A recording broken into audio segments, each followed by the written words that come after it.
Are you tired of boring old generic writing prompts? You want something that inspires you, something that gets your creative juices flowing, but everything you're finding on Pinterest or Google just isn't doing it? Hi, my name is Jennifer Gregson, and I am a tarot book coach and a young adult author.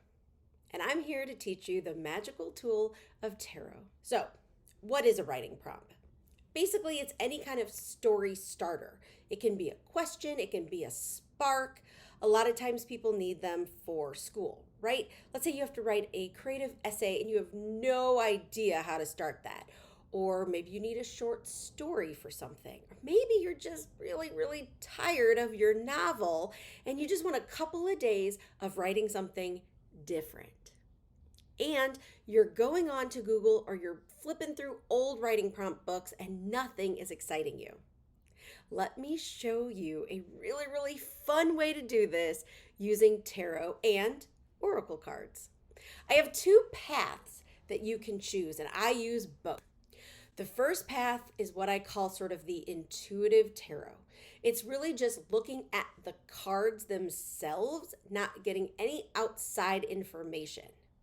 The second path is using the guidebooks that come with the cards, or you can do this via the internet. I have decks that have really great guidebooks. I'm going to use those today. So I'm going to show you both paths and give you a couple of examples for each one. Ready?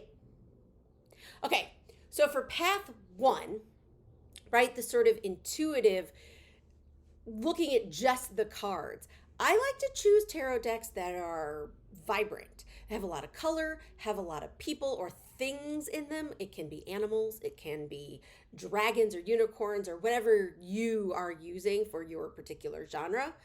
But I like to have stuff going on. I like stuff in the background, stuff in the foreground. I like some action to the cards. I like a lot of stuff. So I have two decks that I'm going to show you today.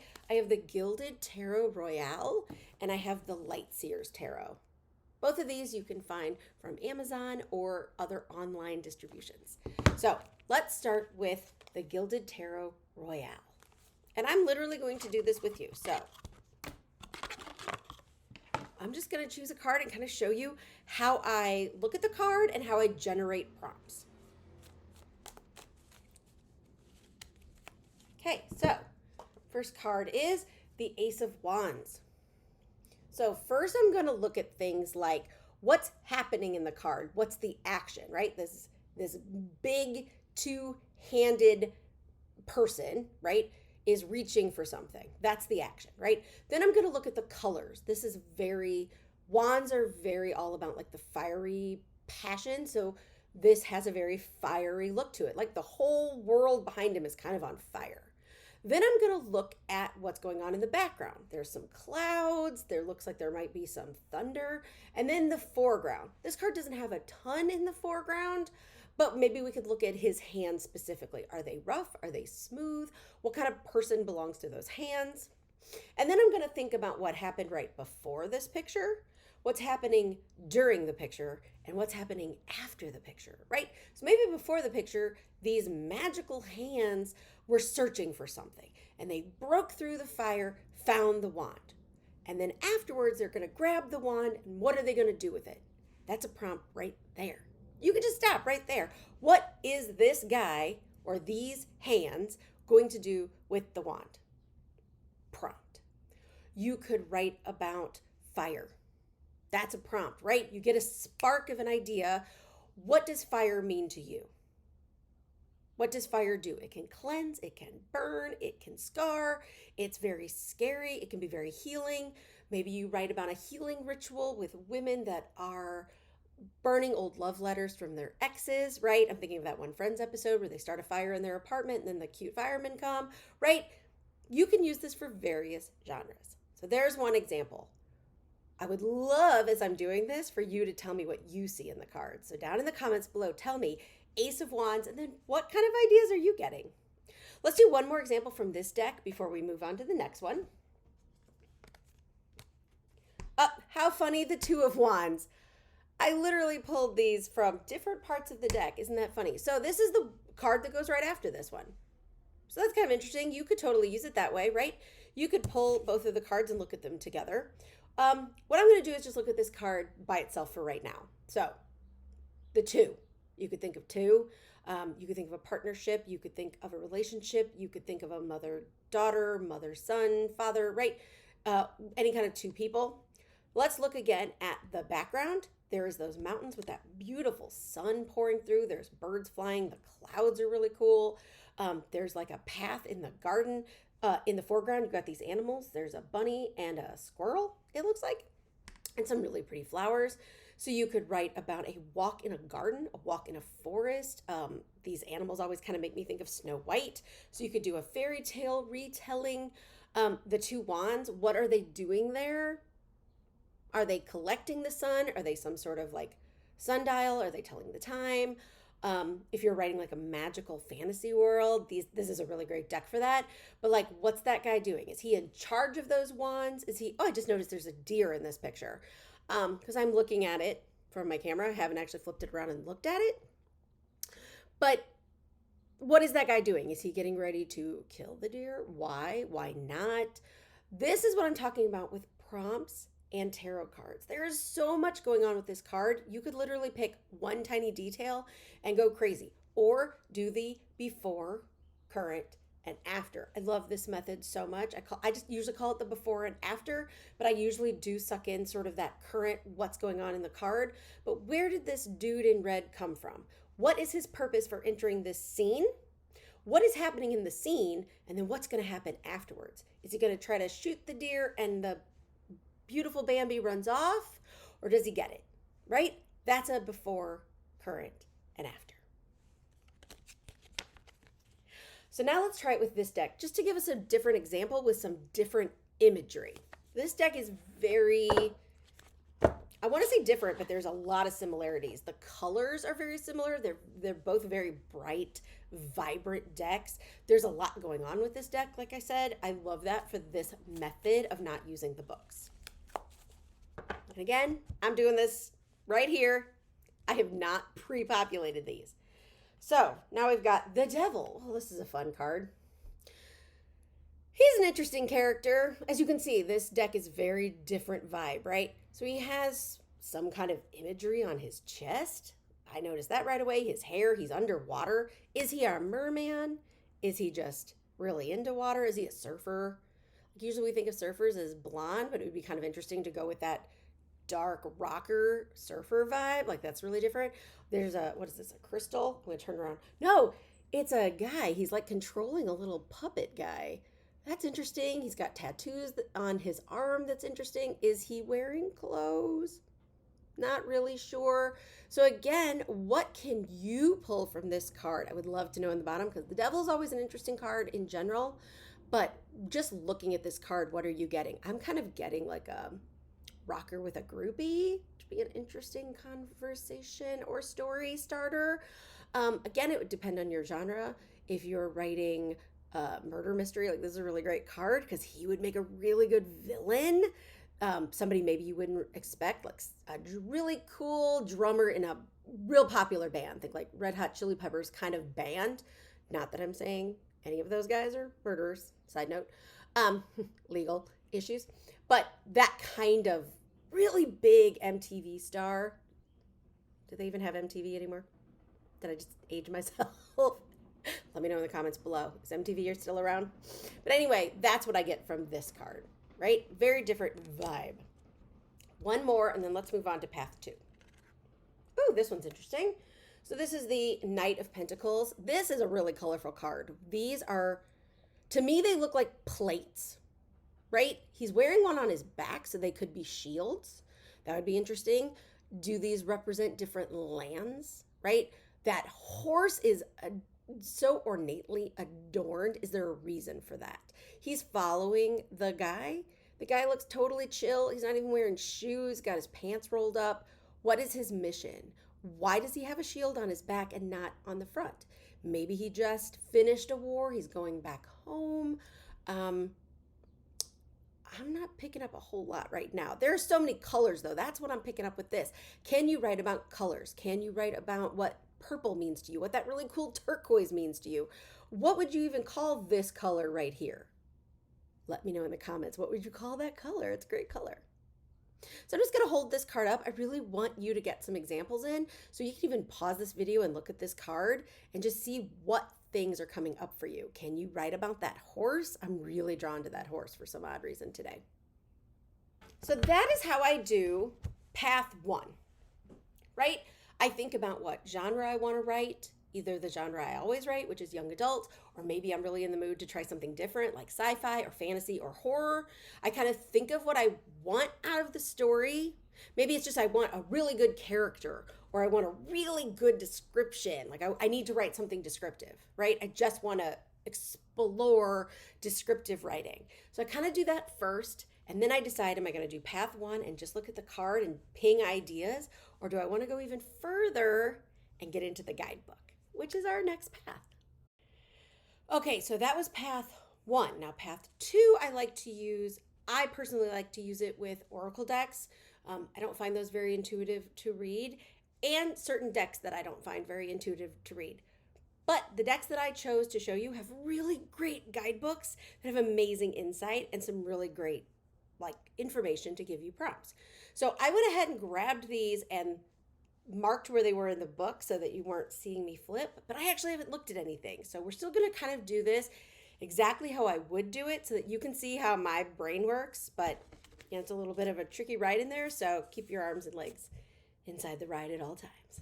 You ready? Okay, so again, I am using the Wild Unknown Tarot, and then I'm going to show you the Wild Unknown Animal Spirit deck. These are amazing decks. They have really cool art. I think they have really great insights into their guidebooks.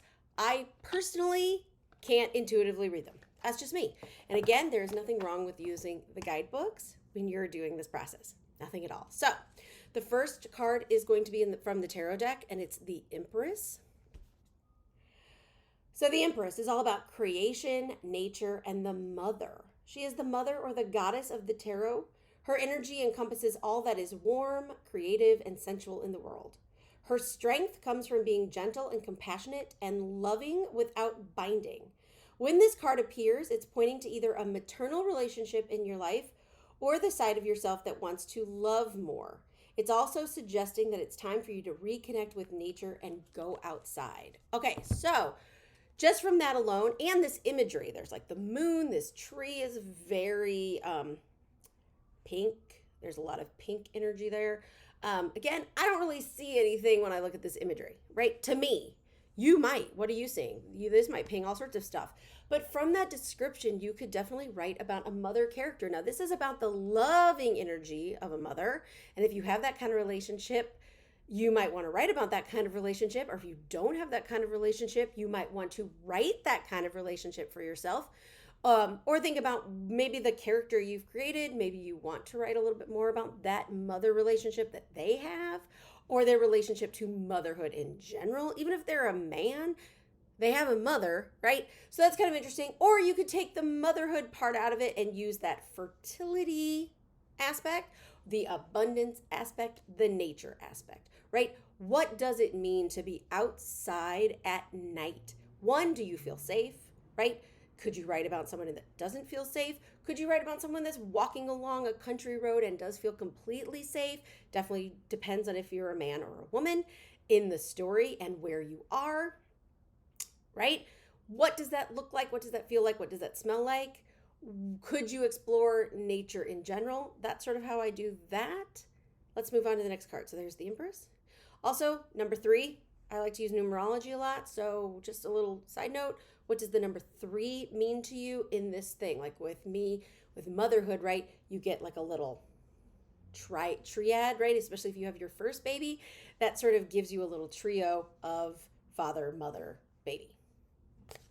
Okay, the next card is the 5 of Pentacles. This is a really cool card. Like, I would definitely get some stuff out of this, right? For one thing, immediately I'm getting Beauty and the Beast. I've got Disney on the brain because we're planning a trip, but I definitely think of Beauty and the Beast right away. Let's see what the guidebooks has to say. So, 5 of Pentacles, sadness, worry, illness. Yeah, you can kind of see that. It's very sad. The petals are dropping. Looks like there's some rain in the background. You know, symbolism with movies. Rain always sort of invokes a sad or transitional theme. So, The Five of Pentacles is a card of hard times. It may come in the form of an illness, job loss, financial trouble, or rejection. Right there, that sentence gives you prompts galore. You can write about all of those things. Those are what, four very different things. Illness, job loss, financial trouble, or rejection. And you can take those many different ways. Above all this, there will be worry. This anxiety is counterproductive and damaging, and you must find a way to quiet the mind. Rely on meditation or visualization. So right there, they're giving you so many things to work with that it can sometimes be overwhelming. So choose one. Choose the thing that grabs you right away. Is it illness? Is it job loss? What is the one thing that grabs you and wants you to write it down? And that's where I would start with using the guidebooks. So let's move on to our animal spirit. This is something very different because this is an oracle deck. It's very, very different. Again, I grabbed the cards and looked through the book and found them, but I haven't looked at any of this, so this will be fun. So the first animal I chose was the shark. Again, you probably have something with the shark, right? You got Jaws for pop culture. If you do Pixar, Finding Nemo, right? I immediately think of the sharks in that are like, fish are our friends, not food. You've got things that are popping up already. Okay, so I got the book and I'm ready to go. So shark, it's about directness and revealing your true nature. The shark is only dangerous when we don't acknowledge it. This card indicates that something big needs to be exposed. You could stop reading right there. That's a great prompt. What needs to be exposed? It's lurking in the depths and creating tension. Shark energy takes over us when we are hesitant to be honest. You could stop right there. What is your character not being honest about? What big lie could you write about? And I've lost where I am. It may be tempting to continue pretending nothing is wrong, but when shark energy is at play, we feel its presence. So again, what is going wrong? What are you hiding? What are you keeping from somebody? What are you dying to tell somebody? Not you, but in the story. You as the writer, you as the character. Again, interesting imagery, just not as much for me to go on. I love getting to the book. So stop the video if you want to keep writing, or what do you see in the shark? Next card I have is the golden egg. Again, this is very cool imagery. There's some sort of geometric patterns. It's in a nest. What does that circle at the top mean? Golden eggs are usually not really seen, so very interesting. The golden egg, it's the message at the center of the heart. It's an unstruck sound. That's beautiful imagery right there. Within the golden egg lives a precious sound. Deep within that sound resides a message. The sound cannot be heard, nor the message discerned until we retreat from the noise of modern day life. Okay, stop right there. Great prompt. What do you need to retreat? Who needs to retreat? What does the sound say? What is the message that someone needs to hear, and how are they going to receive it? The magical essence of the golden egg needs warmth, quiet, and time to unfold. Find a place of deep and restful ease, perhaps through yoga or meditation. Right there. That's really enough, right? What is the message that your character needs to hear? What is the message that you need to share with the world? Those are two ways to take that prompt. And that is how I use the two paths to writing prompts. I either use the beautiful imagery in the card itself and I don't really think about anything else, or I use the guidebook or the internet. You can totally do this with any tarot deck, even if it doesn't have a guidebook or you don't really like the little white book that comes with it. This is the example of a little white book that comes with your deck. Let's say it's kind of flimsy and you're not getting anything. Just Google the card. You can either look at other examples from other decks, or you can go to the, there's like various descriptions. There's various websites that show up. Go to some of those and then you can use it the same way you do the guidebooks. That is my favorite way to come up with ideas, to do prompts, and to have a little bit more fun with my writing. So let me ask you, did you like this? Are you willing to try this? Or did you like just your sort of normal way with your books and your normal prompts? You don't want to have to work maybe a little bit extra hard. Let me know in the comments below. And if you like this video, hit subscribe, hit that bell for notifications. I do videos every other week for writers, and I hope everyone has a lovely day.